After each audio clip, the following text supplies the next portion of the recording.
Good morning to all of you. We are going to start Raoult's law for a non-volatile solute.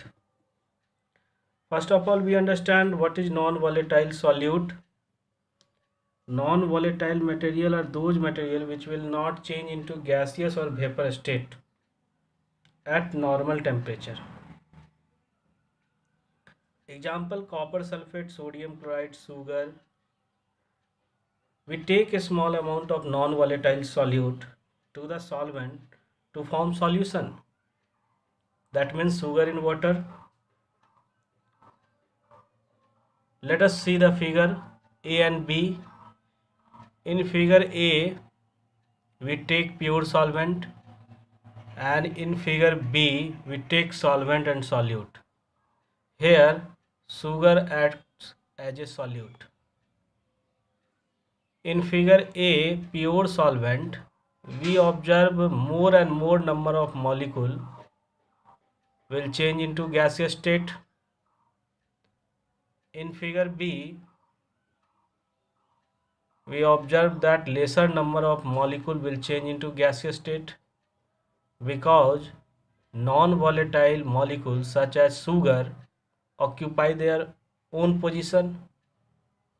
It will not change into gaseous state. That means the vapor pressure of the solution will be less than that of the pure solvent.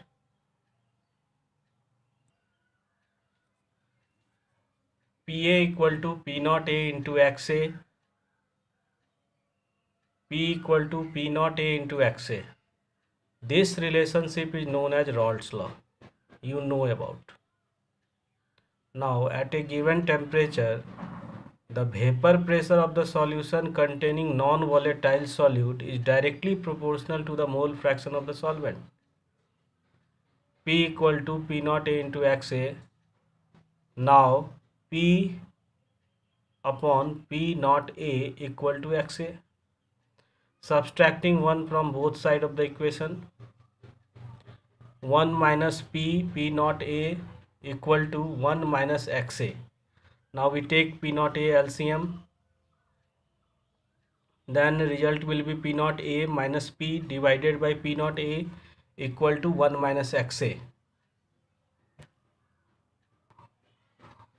P naught A minus P divided by P naught A equal to XP.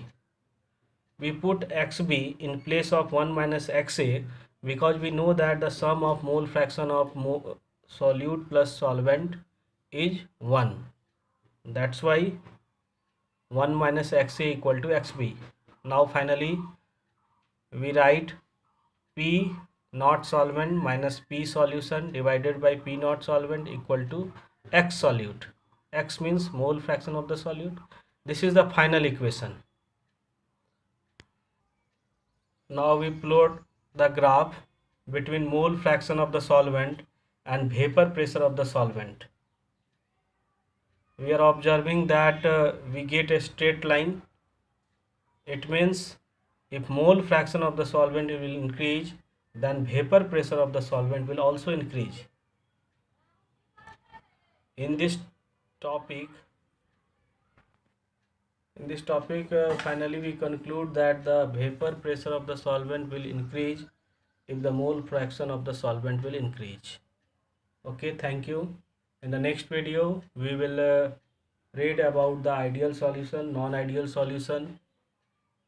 Okay.